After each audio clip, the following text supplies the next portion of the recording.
مریم علیہ السلام نے نکاح نہیں کیا پھر بھی ان کے شادی ہو گئی. اب اس واقعے سے کو سن کے کوئی شخص یہ دلیل پکڑے, کوئی عورت یہ دلیل پکڑے کہ بھئی میں بھی شادی نہیں کرتی, ہو سکتا ہے اللہ مجھے اپنی قدرت سے بھی بیٹا دے دے, تو آپ بتائیں یہ اس عقل پہ ماتم کرنے کا دل کرے گا کہ نہیں کرے گا؟ اب آپ اس کو جا کے سمجھا رہے ہیں کہ محترمہ آپ شادی کریں, اس کے بغیر اولاد نہیں ملے گی. پھر حضرت مریم کو کیسے مل گئی؟ او بھائی, حضرت مریم کو جو اولاد ملی وہ قانون اور ضابطہ نہیں ہے, وہ اللہ کی قدرت ہے. وہ لاکھوں میں کسی ایک کے ساتھ معاملہ ہو جاتا ہے ایسا, وہ اسی پہ مصر خاتون نہیں جی. جیسے حضرت مریم کو مل گئی, قرآن میں لکھا ہے فلاں صورت ہے فلاں آیت ہے, آپ خود اٹھا کے دیکھ لو, اس میں لکھا ہے حضرت مریم کو بغیر شوہر کے اولاد ملی ہے. او بھائی, آپ قرآن کی آیتیں ہمارے سامنے پیش نہ کریں, اس خاتون سے یہی کہیں گے نا قرآن میں یہ بھی تو لکھا ہوا ہے جعل لکم من انفسکم ازواجا, اللہ نے تمہارے لیے بیوی پیدا کی ہے, لتسکنوا الیہا, اور پھر ایک جگہ فرمایا وجعل بینکم مودۃ وجعل من ازواجکم بنین وحفظا, بیوی کے ذریعے اللہ تمہیں بیٹے بھی دے گا, پھر بیٹوں سے پوتے بھی دے گا. پہلے شادی ہوگی, پھر بیٹا پیدا ہوگا, پھر پوتا. ڈائریکٹ پوتا بھی پیدا نہیں ہو جائے گا بیوی سے, دادا بننے کے لیے بیٹے کی بھی شادی کرنی پڑے گی. اصول یہ بھی تو قرآن میں ہی لکھا ہوا ہے. اب قرآن کی ایک بات آپ اٹھا رہے ہو, دوسری نہیں اٹھا رہے, تو یہ کہاں کا انصاف ہے؟ یہ ہمارے دینداروں کے ساتھ آج کل مارکیٹ میں یہ ان کی عادت چل رہی ہے. ایک آیت لیتے ہیں, دوسری معجزوں والی آیت لے لیں گے, اصول اور ضابطہ جو اللہ نے بیان کیا ہے اس آیت کو فوکس نہیں کر رہے ہوتے. اور کیا, ایک اور میں ذرا مثالوں سے بات سمجھاتا ہوں. کسی شخص کو یہ کہا جائے آگ جل رہی ہے, بھائی اس کے قریب مت جاؤ, وہ کہتے نہیں میں تو جاؤں گا. او بھائی نہیں جاؤ, خودکشی کا گناہ ملے گا, جل جاؤ گے, عذاب میں آ جاؤ گے. تو آپ کے سامنے دو حدیثیں سنائیں. نمبر 1, رسول اللہ صلی اللہ علیہ وسلم نے فرمایا میری امت میں وہ بھی شہید ہے جو آگ میں جل کے ہلاک ہو جائے, وہ بھی شہید ہے, اس پہ شہادت کا اجر ملتا ہے. تو آپ بتاؤ یہ عقل بندی کی بات ہوگی اس موقع پر یہ والی حدیث سنانا؟ آپ اس کو کیا جواب دیں گے؟ او بھائی جان, وہ شخص جو کسی حادثے کی وجہ سے بیچارہ پاؤں پھسلا, آگ میں گر گیا, یا گھر میں بیٹھا ہوا کام کر رہا تھا, حفاظتی تمام تدابیر اس نے اختیار کی ہوئی تھی, اتفاق سے سلنڈر پھٹ گیا اور آگ لگ گئی, یہ اس کے بارے میں ہے. کمبخت جو سلنڈر کے قریب چولہا جلا رہا ہے یا آگ کی تیلیاں بار بار اس کو دکھا رہا ہے, یا وہ سلنڈر کو چیک نہیں کروا رہا گورنمنٹ سے کہ یہ 150 سال پرانا سلنڈر تو نہیں ہے کہیں پھٹ پھٹا نہ جائے, یہ آدمی اس وعید میں, اس خوشخبری میں داخل نہیں ہے. یہ تھوڑی داخل ہے اس میں کہ جو سلنڈر کے قریب بیٹھا ہوا ہے اور وہ وہاں سگریٹ جلا جلا کے اس کو بار بار دکھا رہا ہے کہ دیکھتا ہوں پھٹتا ہے کہ نہیں پھٹتا, یا وہ 150 سال پرانا سلنڈر اٹھا کے لے آیا اور اس گورنمنٹ کہہ رہی ہے کہ بھائی یہ چیک کرا لیں پرانے جتنے بھی آپ کے CNG کے سلنڈر ہیں نا جو گاڑیوں میں لگے ہوئے ہیں, ان کو چیک کروا لیں کہ پرانا سلنڈر نہ ہو, پھٹ بھی جاتا ہے. آپ کہہ رہے ہیں نہیں, اگر پھٹ گیا تو کیا ہوا؟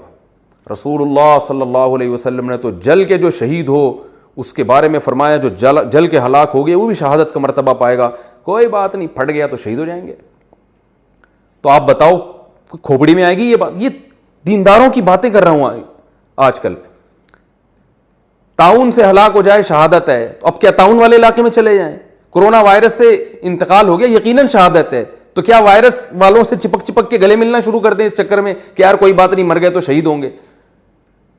تو یاد رکھیں دنیا میں جیسے یہ اصول ہے کہ آگ سے جلا ہوا شہید ہے مگر اس کی بیس پر آگ کے قریب نہیں جائیں گے, اسی طرح یاد رکھیں کہ اس بیس پہ بھی آگ کے قریب آپ نہیں جاؤ گے کہ اگر کوئی شخص آگ کے قریب جا رہا ہے, آپ نے اسے سمجھایا کہ بھائی آگ ہے جلا کے ہلاک کر دے گی, شہادت کا اجر نہیں ملے گا, کمبختو خودکشی کا گناہ ملے گا, تو وہ جواب میں کہے کہ پہلی بات تو یہ کہ یہ کوئی ضروری تو نہیں ہے کہ آگ جلا کے ہلاک کرے مجھے. اصل مسئلہ یہ ہے کہ یہ تو قرآن میں لکھا ہوا ہے اور سورہ صافات میں موجود ہے, قلنا یا نارو کونی بردن و سلامن علی ابراہیم, کہ ابراہیم علیہ السلام کو آگ میں ڈالا گیا تھا تو ہم نے آگ کو کہہ دیا اے آگ ٹھنڈی اور سلامتی والی ہو جا ابراہیم کے لیے. تو اس سے صاف پتہ چلتا ہے اس آیت سے, اور آیت نمبر بھی پیش کر دے اور سورہ صافات کا حوالہ بھی دے دے, اور کیا بھائی اس سے صاف پتہ چلتا ہے کہ آگ جو ہے نا جلانے میں اللہ کے حکم کی محتاج ہے. اللہ جب چاہے گا تو آگ سے ہم جلیں گے, نہیں چاہے گا تو نہیں جلیں گے. اس لیے میں جا رہا ہوں آگ میں, سورہ فاتحہ 7 دفعہ پڑھ کے چھلانگ لگا رہا ہوں, اللہ کی قدرت ہوگی تو جلائے گا, نہیں تو نہیں جلے گا. تو مجھے اللہ پر توکل ہے, مجھے اللہ پر ایمان ہے, میں نہیں جلنے والا. اور ایسا بھی ہوتا ہے کہ نہیں جلتے, ہمیشہ کوئی جلتے نہیں ہے, بعض دفعہ ایسے بھی ہوا ہے تاریخ میں کہ نہیں جلے, اور دیکھو ابراہیم علیہ السلام نہیں جلے تھے. تو بتائیں کامن سینس کی بات ہوگی. اور وہ کہہ رہے ہیں میں نے عمل بھی کر لیا, فاتحہ میں بڑا دم ہے, سورہ فاتحہ بڑی جاندار صورت ہے, اور اس میں جو ہے نا جن اتر جاتے ہیں سورت سے, تو اور اس کو قرآن میں شفا, حدیث میں شفا قرار دیا گیا ہے, اور بڑے بزرگوں کے تجربے ہیں اس کے, لہذا میں سورہ فاتحہ پڑھ کے آگ میں چھلانگ لگاؤں گا. ہائے ہائے, تو آپ بتاؤ یار اس کو کیا سمجھایا جائے گا, اس کو کس طرح سے, وہ کہے گا میں قرآن حدیث کی بات کر رہا ہوں اور یہ مولانا صاحب کیسی باتیں میں کر رہے ہیں میرے سامنے, میں تو ابراہیم علیہ السلام کا حوالہ دے رہا ہوں کہ ابراہیم علیہ السلام جو ہے نا آگ میں نہیں جلے, اور اللہ کی قدرت بتا رہا ہوں اور یہ اللہ کی قدرت کا انکار کر رہے ہیں. تو بتاؤ اس کو آپ کیا جواب دو گے؟ آپ اس کو کہو گے بھائی جان ابراہیم علیہ السلام جو آگ میں جلنے سے بچ گئے تھے وہ قانون اور ضابطہ نہیں ہے, اللہ کی قسم. اللہ نے آگ کو جلانے کی طاقت دی ہے, جلانے والا بنایا ہے. کبھی کبھار اللہ اپنی قدرت ظاہر کر دیتے ہیں کہ نہیں جلتے. تو تیرے بارے میں اللہ نے کب وعدہ کیا ہے کہ تو آگ میں جائے گا میں تجھے نہیں جلاؤں گا؟ کون سی آیت میں لکھا ہوا ہے؟